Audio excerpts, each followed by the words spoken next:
Przypominam, że nazywam się Nadworny.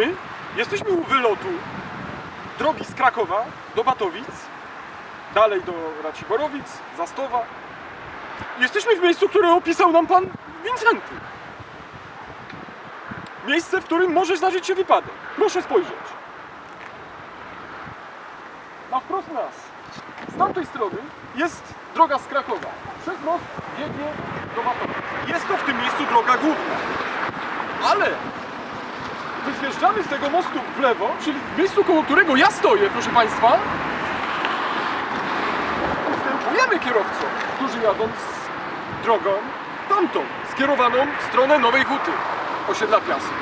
Ta droga jest podporządkowana w stosunku do drogi z Krakowa do Batowic. Ale jadąc z Batowic, skręcając w tą drogę, musimy ustąpić tym, którzy odjeżdżają, przyjeżdżają od naszej lewej strony. Na tym polega niebezpieczeństwo tego miejsca.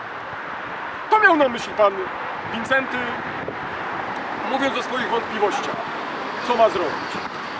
Panie Wincenty, no jest znak drogowy ustąp pierwszeństwa. Pan nie ma się kierować swoją ogólną wiedzą na temat miasta, pan ma patrzeć na znaki. Tak powinno wyglądać pańskie zachowanie na drodze. A nie mówić policjantowi czy mi w telewizji, że pan z pamięci wie, że to jest droga główna. Za chwilę państwa zaproszę, pojedziemy w ten sposób. Zbliżamy się teraz do miejsca opisanego przez pana Wincentego. Co widzimy? Przed wjazdem na most widzimy znak świadczący o tym, że w prawo jest droga główna, a w lewo są dwie drogi podporządkowane. W czym tkwi pułapka, proszę państwa? Skręcam w jedną z tych podporządkowanych. I co widzimy? Znak ustąp pierwszeństwa.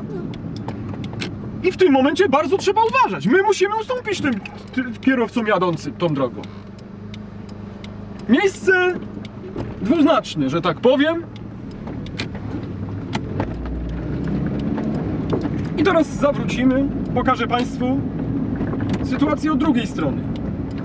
Kiedy jedziemy niby drogą podporządkowaną, proszę spojrzeć, mamy znak droga główna. Natomiast za zakrętem natychmiast okazuje się, że na tej drodze głównej już nie jesteśmy. To bardzo ciekawe, proszę państwa. Zachowanie w tym miejscu na pamięć może skończyć się bardzo źle. Panie Wincenty, w tym miejscu priorytetem jest znak drogowy. To znaki drogowe mają panu dawać pewien priorytet nad pańską wiedzą ogólną o przepisach drogowych, a tym bardziej o mieście. Znajomość topograficzna miasta nie ma tu nic do rzeczy. Nie wolno także jeździć na pamięć. Na pamięć można grać na flecie, panie Wincenty. Lub na innym instrumencie. Jestem Grzesiek. Lat mam tyle, ile 4 dni temu stopni gorączki, czyli 38. Zajmuję się budową szaf elektrycznych i urządzeń sterowniczych, czyli prefabrykacją elektryczną. Ale to jeszcze nie jest sztuka. Sztuką dla mnie jest coś, dzięki czemu możemy uciec od dosłowności. Jest to w zasadzie jedyna furtka ku temu, dlatego że w poważnych dyskusjach, w poważnych wypowiedziach musimy być do końca zrozumiali, do końca jednoznaczni. Natomiast w sztuce nie. W sztuce nie musimy do końca odpowiadać za każde słowo. W moim przynajmniej przekonaniu, o ile na przykład polityk powinien się z każdego niezrozumiałego bądź niejednoznacznego stwierdzenia wytłumaczyć, również prawnik, o tyle artysta nie powinien być tym obciążony. Jeśli jego utwór nie został zrozumiany przez danego odbiorcę, to takim niezrozumiałym powinien pozostać. Na tym polega dowolność interpretacji że niezrozumienie także jest interpretacją. Grałem kiedyś sam, śpiewałem i nie zamierzałem się tłumaczyć z tekstów, które albo były nierozumiane, albo się z jakiegoś powodu komuś nie podobały. Jako poważny funkcjonariusz czułbym się we własnym sumieniu zobowiązany do sprostowań. Tu nie czułem się zobowiązany i jeśli ktoś mnie nie rozumiał, to rozumieć nie musiał. Sztuką także jest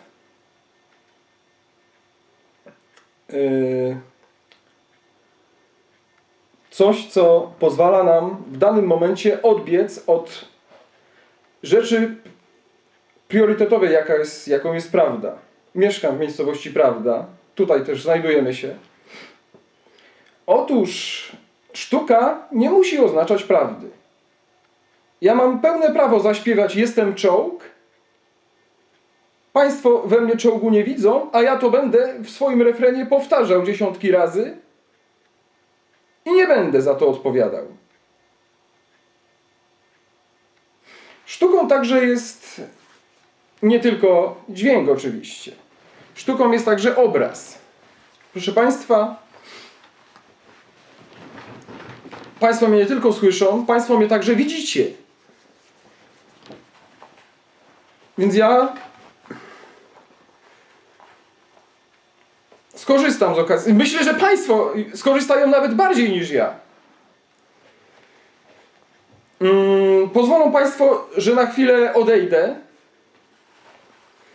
ponieważ mam do zrobienia coś bardzo osobistego, a nie mam gdzie z tym iść. Za chwilę do Państwa wrócę, a jak wrócę, to pozwolą Państwo, że pokażę Państwu szympansa.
O ile dobrze pamiętam, moim kolejnym zadaniem jest ukazanie jakiegoś miejsca.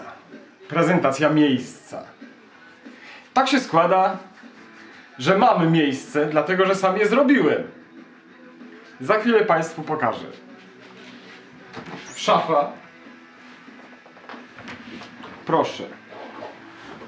Proszę spojrzeć, ile tu jest miejsca. I to miejsce chciałbym Państwu właśnie zaprezentować.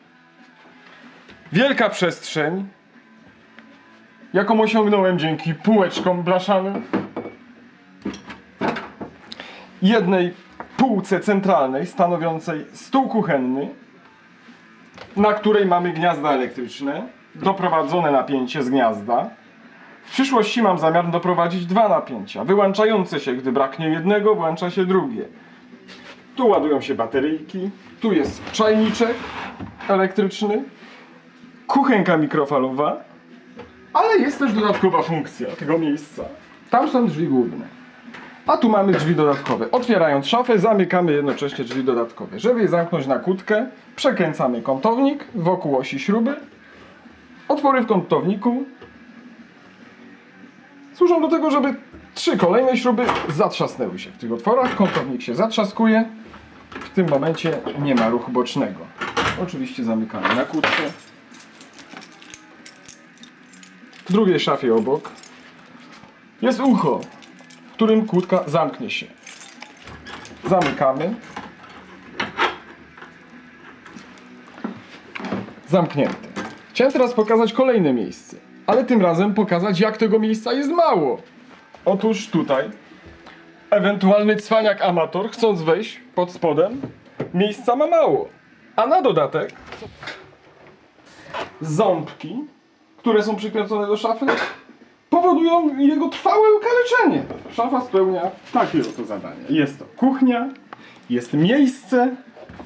Z przyjemnością Państwu pokazuję to miejsce, dlatego że jest go dużo, oraz dolne miejsce, którego jest mało. Tutaj robię sobie śniadania, częściowo obiady. Kolacje w zasadzie mam zawsze gotowe. Wieszaczki, ręczniczek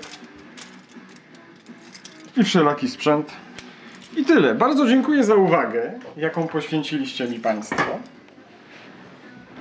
Cieszę się z tego tym bardziej, że ja również Państwu poświęciłem dużo uwagi, cierpliwości i było mi bardzo przyjemnie. Do zobaczenia na Śląsku zapewne. Pozdrawiam z Małopolski. Do widzenia.